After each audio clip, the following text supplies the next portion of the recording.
After the deadly bombings in Paris and Brussels, ISIS is planning to strike again. And this time, the target could be Britain. One police official warns that this is the most serious terrorist threat Europe has faced in at least 10 years, and that ISIS plans to take its fight to the streets. Dale Hurd has the story. British intelligence is tracking more than 50 jihadis, reported to be planning more than 20 terror attacks against the United Kingdom. Coming after the attacks in Brussels and Paris, a report in the Sun newspaper shows that the Islamic State wants to prove it can strike any major capital, and it has authorities playing catch-up. This is the most serious terrorist threat we've faced in Europe for at least a decade. And even in the last 6 months, I think, we're faced by a determined new strategy by Islamic State to take the fight to Europe, to our streets, with a more aggressive form of international terrorism. Even though counterterrorism officials have been tracking potential terror suspects, it's now clear that they've underestimated the size and scope of the terror network. Reports indicate at least 50 ISIS supporters are working as baggage handlers, cleaners, and catering staff at Brussels Airport, with security badges and access to planes. Airport police say they warned about this before the attack. We are working with a fragmented picture of this dispersed network of terrorists. At least 5,000 European nationals that we think have been radicalized by IS have gone to Syria and Iraq, some of whom have come back. Very difficult to monitor all of them all of the time. Very difficult to identify always who the real terrorists are. And the terror threat is taking a new toll on France. One report says a lot of the wealthy are leaving. Taxes were already too high. But now they're afraid of Islamic terrorism, too.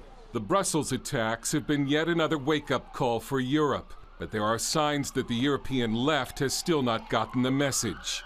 After the Brussels attack, there have been several articles in the media, with liberal intellectuals blaming the terrorism on how European society is unfair and inhumane to Muslims, and not on radical Islam itself. Dale Hurd, CBN News. ISIS is also attacking believers from other faiths in the Middle East. Charlene Aaron has that story from the CBN Newsroom. Charlene? That's right, Gordon. ISIS has been persecuting Christians in the Middle East, but another group may have suffered even more at the hands of the Islamic terrorists, the people known as the Yazidis. Gary Lane brings us that story. Few Iraqis have suffered worse treatment by the Islamic State than the Yazidis. Yazidis believe God gave control of the world to 7 angels. They do not believe in hell. ISIS considers them devil worshippers. Christians are often spared from death because ISIS views them as people of the book, the Bible. While ISIS has killed some Iraqi Christians and has seized their possessions and homes, the Yazidis have suffered worse persecution. ISIS has murdered many of their men and has taken Yazidi women as sex slaves. Last year, CBN News brought you the story of a young Yazidi woman we called Shanar. In August 2014, ISIS jihadists captured her as she fled Sinjar Mountain. They put her with about 100 other Yazidi girls, including some as young as 10 years old. We're forcing the girls to convert to Islam and then marry ISIS members.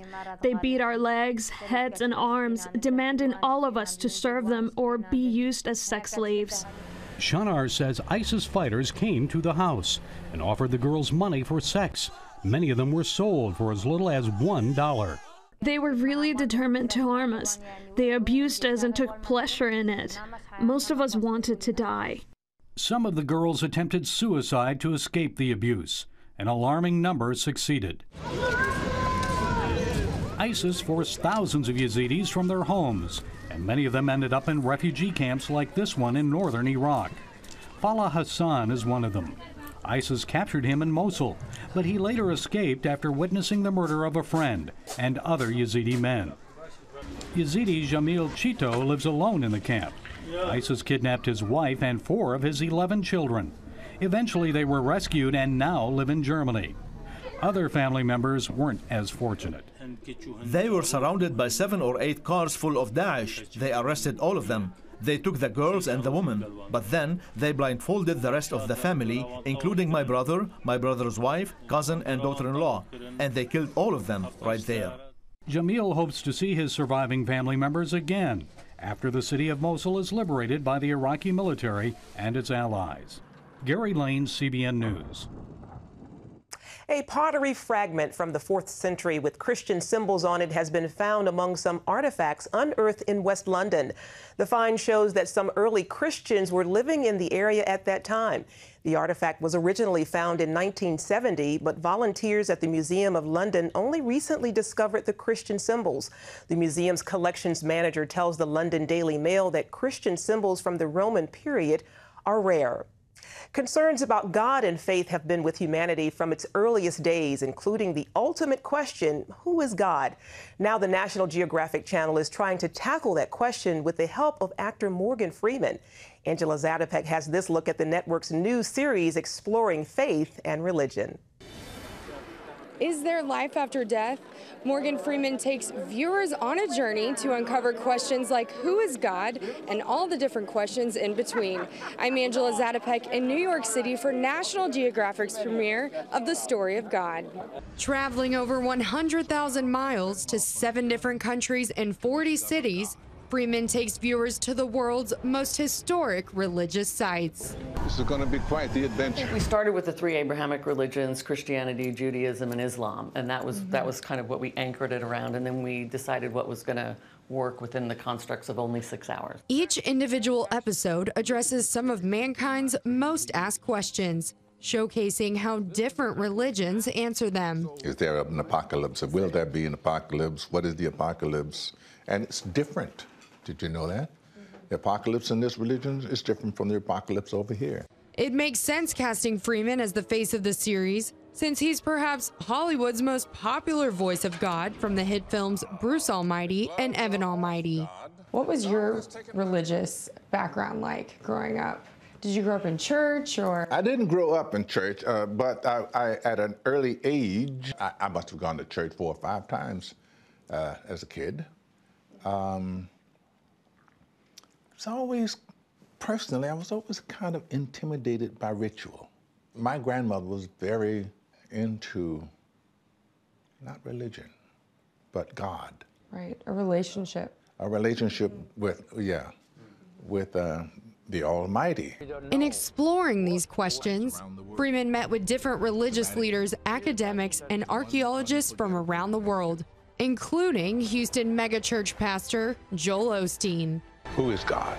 I believe God is our Father, the Creator, somebody that gives us purpose and destiny. Freeman immersed himself for 40 days and 40 nights in various rituals and religious experiences, visiting sites from the pyramids to Jerusalem. The series airs globally in 171 countries in 45 different languages. From New York City, I'm Angela Zatopek with CBN News. And you can see more of Angela's interview with Morgan Freeman and hear his thoughts about God and the afterlife on cbnnews.com. Gordon? Well, I believe all people everywhere are looking for a relationship with God. It seems to be an absolute universal. It seems to be something that all civilizations form around is, what are your thoughts about God? Are you actively searching for him? I put it all together in a DVD. It's called The Quest for God, and it examines the major religions of the modern era as well as some of the ancient religions and how mankind has been questing for God for millennia. And then it comes up with some unusual conclusions. What religions show that God has been searching for us? If you'd like it, it's yours for a donation of $10. All you have to do is call us, 1-800-759-0700.